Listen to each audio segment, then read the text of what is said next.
이런 소재의 국산화가 굉장히 중요하고요. 또한 이 제품을 우리 삼성 SK만 적용하는 게 아니라 또 해외 반도체에서도 수출할 수 있는 것이죠. 여기에서 발생된 뭐 로열티라고 해야 될까요? 아니면 수익이라고 할까요? 굉장할 것 같은데요? 아, 좋아하시네요? 이게 우리 집 사람이 들으면 안 되는데. 리만 브라더스 경제위기 생각날 겁니다. 그때 일본의 메모리 반도체 회사와 한국의 메모리 반도체 그리고 대만의 메모리 반도체가 또 있었습니다. 그게 2차 메모리 전쟁입니다. 거기에서 2008년. 거기에서 바로 한국이 이기고 일본이 메모리 반도체를 철수를 하게 됩니다. 와. 우리나라가 이제는 일본을 추월하는 메모리 강국이 되는 것이고요. 지금까지도 메모리는 세계 최고 1위의 자리를 유지하고 있는 것이죠.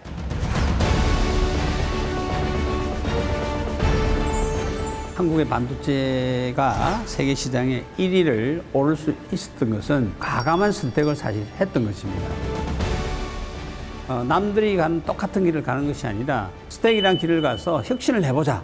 그렇기 때문에 우리가 성공하게 되었던 것이고요. 인생도 마찬가지가 아닐까요? 선택과 집중.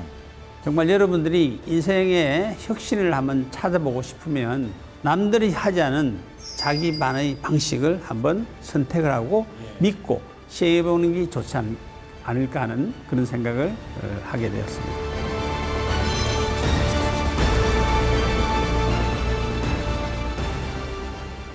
자, 거인의 세 번째 인생 네컷도 궁금합니다. 함께 만나보시죠. 아, 지금 사과가 나와 있는데 애플. 애플하면 바로 여러분이 어떤 회사인지 아시죠? 뭐 삼성전자와 치열한 경쟁하는 회사. 리먼 브라더스 경제 위기 때 전 세계적으로 이 반도체 회사들의 성장이 정체가 돼 있던 시절입니다. PC의 시대가 이제 거의 끝나가는 것이죠. 더 이상 성장을 하지 않는다. 아, 제자리 걸음. 그때 누군가 새로운 반도체가 필요한 시장을 만든 사람이 누구냐면 바로 혁신의 대명사 누굴까요? 스티브 잡스. 스티브 잡스입니다. 네. 스티브 잡스가 스마트폰을 발명을 하게 되고요.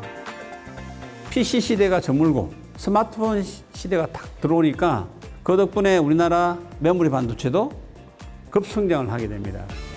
스티브 잡스가 새로운 반도체 시장을 창출을 했던 거죠. 그런데 이게 혁신 뒤에는 역경이 따르기 마련이잖아요. 혹시 거인께서도 이 혁신의 길을 걸으시면서 힘든 순간들은 없으셨을지 궁금해요. 제가 무결정 결함 실리콘 웨이퍼를 개발할 때 박정은 박사는 제정신이야? 이런 사람이 사실 굉장히 많았었죠.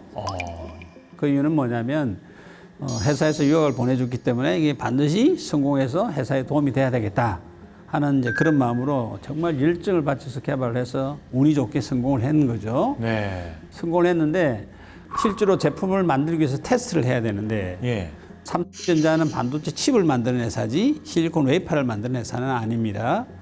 그래서 일본 회사에 가서 좀 해보자 했더니 왜 너하고 하느냐. 그건 내가 너보다 더 잘할 수 있어. 우리가 알아서 할 테니까 그냥 맡겨두라고. 그리고 회사에서 제 상사도 회사 내 반도체 칩만 잘 만들면 되지. 왜 꼭 무결정 결함 웨이퍼까지 만들어서 그것을 삼성에서 사용해서 수율을 올리려고 하느냐. 왜 일을 크게 만드냐. 크게 만드느냐. 이제 그런 것이었죠. 한 번 실험할 때마다 한 2천만 원 정도가 사용되는데요. 한 달에 실험을 뭐 10번, 20번 해야 되니까 굉장히 연구개발비가 많이 드는 거죠. 그 당시에 뭐 억 단위 돈이 굉장히 컸기 때문에 그런데 이게 한 번만에 딱 실험해서 성공을 할 것 같으면 제가 뭐 많이 설득할 필요가 없겠죠.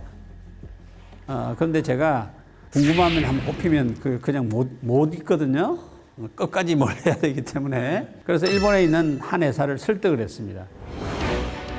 처음에는 실패를 굉장히 많이 하고 좌절도 했지만 시작해서 1년 반 만에 드디어 세계 최초로 웨이퍼 표면에 구멍이 없는 무결정 웨이퍼를 개발하는 게 성공을 했던 것입니다. 이렇게 새로운 혁신의 기술을 개발하는 게 굉장히 어렵기도 하고 또 협업도 잘 해야 되고 또 실패도 많이 해서 그것을 극복도 해야 되는 어찌 보면 어렵지만 나중에 성공했을 때 그 성취감이라는 건 대단한 거죠. 그걸 계속 하고 싶은데 이런 성취감을 가질 수 있는 이런 도전해 볼 수 있는 게 있을까 하는 그런 공허감이 굉장히 깊어져 있을 때 예. 반도체 칩을 만들다 보면 수억 개 트랜지스터를 막 쌓아야 되다 보니까 표면이 굉장히 이렇게 거칠어집니다. 그래서 이것을 거칠지 않게 평탄화시키는 재료가 필요합니다.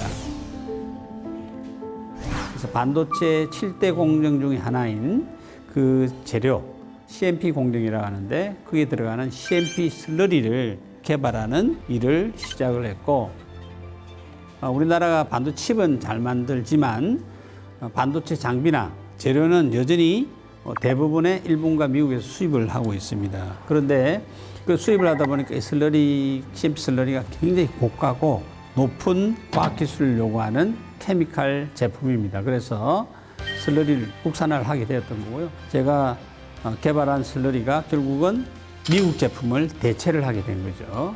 와. 그러면 해외 경쟁회사에 대해서 글로벌 경쟁력을 가지게 되는 것이죠. 가격 경쟁력이. 네. 그래서 이런 소재의 국산화가 굉장히 중요하고요. 또한 이 제품을 우리 SK만 적용하는 게 아니라 또 해외 반도체에서도 수출할 수 있는 것이죠. 여기에서 발생된 뭐 로열티라고 해야 될까요? 아니면 수익이라고 할까요? 굉장할 것 같은데요. 아, 좋아하시네요. 이게 우리 집 사람이 들으면 안 되는데. 반도체 회사의 슬러리를 사용하는 종류가 굉장히 많습니다. 예. 그래서 아까 앞에 말씀드린 거는 그중에 하나를 개발해서 국산을 한 것이고요.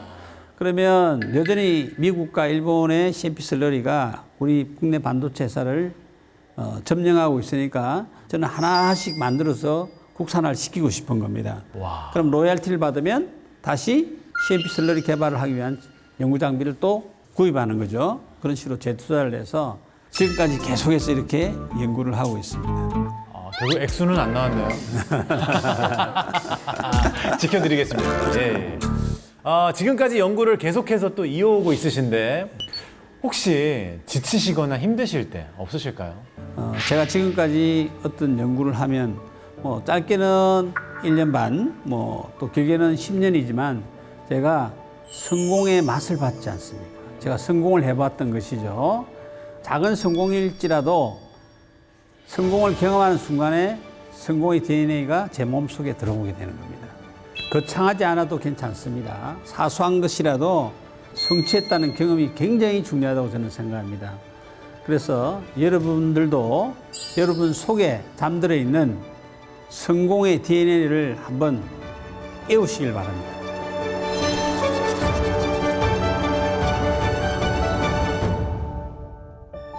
모두가 성공의 DNA를 깨우시길 응원하면서 자, 거인의 마지막 인생 네컷 사진으로 만나보시죠.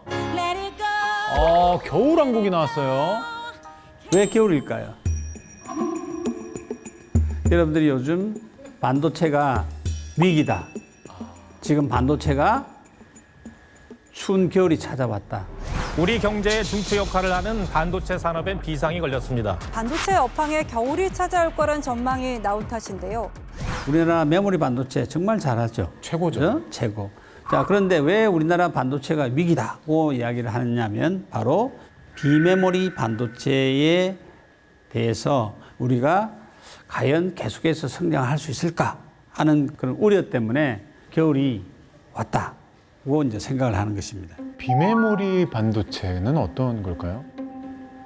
CPU, 그리고 핸드폰에 들어가는 두뇌 역할하는 AP, 이런 것은 어떠한 내가 필요한 작업을 지시를 했을 때 처리를 하는 연산이라고 합니다. 연산. 이 연산을 담당하는 것이 비메모리 반도체입니다. 아, 저장하는 게 아니라 연산을 해서 이제 움직이게 하는 걸 비메모리. 그렇죠. 그래서 이 비메모리 반도체는 설계를 하는 분야가 있고요. 예. 자, 이 설계를 한 것을 이제 생산을 해야 되는 겁니다. 생산. 제가 예를 들어 보면 빵집에서 빵 케이크에 설계 데코레이션을 그리는 설계사가 있고 그 그걸 가지고 빵을 만드는 회사가 따로 있는 것입니다. 그런 설계 많은 회사를 템리스, 생산만 하는 회사를 파운드리라고 그러는데요. 네, 그런데 이 설계 분야의 세계 시장 점유율 1위는 미국입니다. 우리 한국은 세계 시장 점유율이 1%밖에 되지 않습니다. 그런 파운드리 시장의 분야는 세계 1등이 대만의 TMC입니다. 전 세계 시장 점유율이 한 62% 정도 되고요. 삼성전자는 11에서 12%입니다.